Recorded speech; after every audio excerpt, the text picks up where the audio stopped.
Smart kitchen tips. Number 1. अशक्त मुलांच्या आहारात पनीरचा समावेश करावा. पनीरमध्ये प्रथिने भरपूर प्रमाणात असतात. नंबर 2.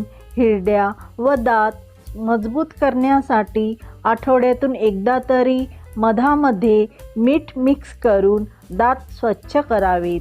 नंबर 3. तुम्ही रोज एक पेरू खा, त्यामुळे नेहमी पोट स्वच्छ राहते, तसेच 90% आजारही दूर राहतात. नंबर 4. जेवण करताना चपातीसोबत भाजी जास्त प्रमाणात खावी.